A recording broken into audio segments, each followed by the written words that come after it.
Hello everyone, welcome to market wings. तो एक report निकल कर के आई है जो 1 जुलाई का डाटा है, और ये 1 जुलाई का जो डिस्कशन है वो आज क्यों डिस्कस कर रहे हैं हम लोग। तो इसका जो सबसे पहले अगर हम बताएं कि इसका जो मार्केट पे असर पड़ा है ना इस न्यूज़ का, वो कुछ इस तरीके से पड़ा है। जैसे कि अगर हम देखें रिलायंस इंडस्ट्री का, तो आज का ये डाटा है, ठीक है।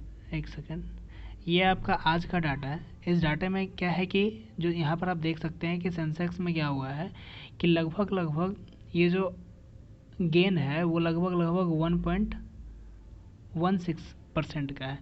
और साथ ही साथ अगर देखें तो TCS हो गया, HDFC हो गया, इन्फोसिस हो गया, यहाँ तक कि हिंदुस्तान यूनिलीवर को अगर देखा जाए तो इसका जो गेन है वो 4.03, जब से इसका डिविडेंड दिया गया है शेयर होल्डर्स को, तब के बाद से ये लगभग 4% करके 2 बार का चढ़ाव ले चुका है। तो इस तरीके से अगर देखा जाए तो मार्केट में बुलिश नेचर चला आज पूरा का पूरा, और लगभग TCS, HDFC, इन्फोसिस, ये सारे के सारे स्टॉक जो भी सेंसेक्स के थे वो सभी अच्छा प्रॉफिट देकर गई। पर आखिर रिलायंस के साथ ऐसा क्या हो रहा है? तो ये जो न्यूज़ रिलेटेड है ना वो स्पेशली ऑयल इंडस्ट्री वालों के लिए है, ठीक है। तो खास बात ये है कि जो इम्पोर्टेंट फैक्ट्स हैं वो ये है कि 12 बिलियन जो डॉलर है वो वाइंडफॉल, इसमें बोला जाता है कि जो वाइंडफॉल मतलब वाइंडफॉल टैक्सेस, इसका मीनिंग ये होता है कि अचानक से टैक्सेस में बहुत ही ज़्यादा बढ़ोतरी की जाना, ठीक है, किया जाना, ये होता है आपका वाइंडफॉल टैक्सेस। मतलब किसी भी चीज़ के ऊपर, जैसे कि वाइंडफॉल लगने का मतलब हो गया कि जो टैक्सेस है उस टैक्सेस में अचानक से बहुत ही ज़्यादा बढ़ोतरी कर देना। तो ये बढ़ोतरी है कितना? तो ये सबसे पहले अगर बात करें कि ये इम्पोज किस पे हुआ है, तो देखो भाई यहाँ पे बोल रहा है कि ये गेन टैक्स है। एक्सपोर्ट किस पे लगा है? तो एक्सपोर्ट ऑफ पेट्रोल पे, डीजल पे और एविएशन टर्बाइन फ्यूल पे। तो जितना भी लोग हैं, मतलब जितना भी इंडस्ट्री है जो पेट्रोल को या डीजल को या फिर एविएशन टर्बाइन फ्यूल जो ATFs होते हैं वो एक्सपोर्ट करता है, तो वो सारे उन सब के ऊपर वाइंडफॉल टैक्सेस लगाए गए हैं, मतलब बहुत ही ज़्यादा टैक्सेस लगाए गए हैं। तो इससे क्या होगा कि देखो पहले it has also mandated exporter to meet the requirement of the domestic market first.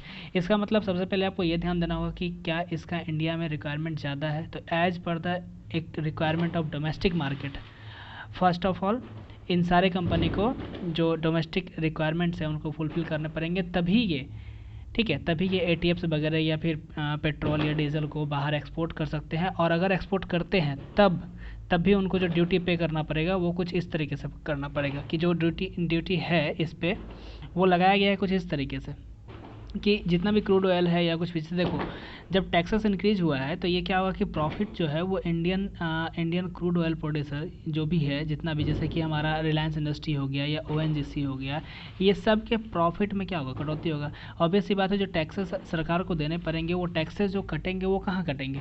उनके प्रॉफिट के ऊपर ही कटेंगे। मतलब कंपनी का जो प्रॉफिट है वो कहीं ना कहीं घटने लगेगा।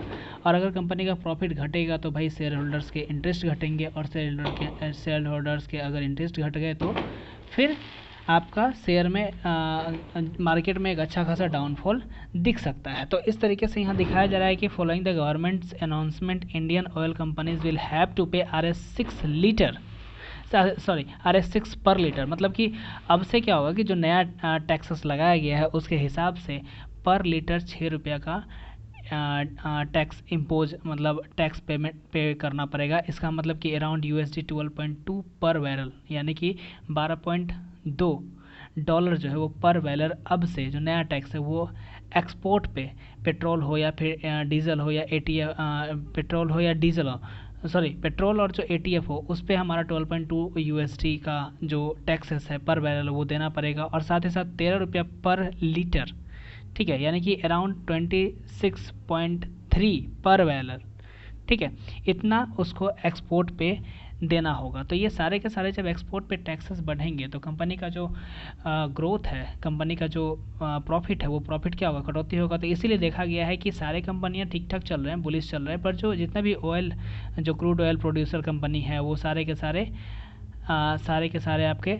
रेड में दिख रहे हैं, जैसे कि हमारा रिलायंस हो गया या फिर IOCL हो गया। साथ ही अगर हम ध्यान से देखें कि ये जो न्यूज़ आया था ना, ये जो पूरा डाटा आया था कि जो टैक्सेस इम्पोज होने थे वो इम्पोज होने थे आपको ऑन जुलाई 1, यानी 1 जुलाई से ये सारे टैक्सेस लगने वाले थे। तो इसी का असर है कि जैसा कि आप देख सकते हैं कि 1 जुलाई को ही रिलायंस इंडस्ट्री का जो शेयर है वो लगभग 7% से ऊपर, ठीक है, 7% से ऊपर हमारा डाउनफॉल हुआ था एक जुलाई को ही, यानी जिस दिन ये इम्पोज हुआ उसी दिन इतना डाउनफॉल दिख गया। और साथ ही साथ अब तक ये डाउनफॉल लगभग दिख ही रहा है। थोड़े बहुत कोशिश कर रहे हैं मार्केट कंसोलिडेट करने का, लेकिन बार बार ये क्या हो रहा है कि मार्केट राइज करने का, पर ये बार बार क्या हो रहा है कि ये कंसोलिडेट करते जा रहा है। तो देखते हैं आगे क्या होता है। अभी कुछ लोग इसको चाहे तो पोजीशन बनाने के ख्याल से बहुत लोग बाय भी कर सकते हैं, यानी ये एंट्री का एक अच्छा सिग्नल भी हो सकता है। पर याद रखना, कोई भी इन्वेस्टमेंट करने से पहले खुद की एनालिसिस ज़रूर करना, हमारे ऊपर या फिर किसी और इन्वेस्टर्स के ऊपर कभी भी सुनकर मत करना। क्योंकि देखो भाई, मार्केट होता किसी का भी नहीं है, ठीक है, मार्केट किसी का भी नहीं होता। हमेशा हमेशा कोई भी कितना भी आपको कुछ भी कह दे, ठीक है, हमेशा अपने विवेक, अपने बुद्धिमत्ता, अपने क्षमता का एक सही इस्तेमाल करें, और हमेशा अपने फाइनेंशियल एडवाइज़र का राय ज़रूर ले ले किसी भी इन्वेस्टमेंट को करने से पहले। तो एक ठीक ठाक डिस्कशन आपको ये देखने के लिए मिला जो रिलायंस इंडस्ट्री के ऊपर है। बहुत लोग इसको ऊपर, जैसे कि हम लोग हिंट दिया ही करते हैं, ठीक है, जो भी होता है वो हिंट दिया ही करते हैं कि अगर कोई चाहे तो ठीक ठाक पोजीशन बना सकता है। थोड़ा लंबे टर्म तक अगर इन्वेस्ट करना है तो उसके लिए बेहतर रहेगा। तो फिलहाल ये आज का डिस्कशन था, जो हमारा एक केस स्टडी हो गया कि अभी मार्केट में क्या चल रहा है, रिलायंस इंडस्ट्री क्यों बार बार नीचे जा रहा है। तो इस तरीके के जो भी तमाम खबरें थे वो आपको मिली। और इसी तरीके की अगर आप वीडियो चाहते हैं तो चैनल को लाइक करें, अगर वीडियो अच्छी लगी है तो अपने रिलेटिव्स या फिर अपने दोस्तों के साथ शेयर करें।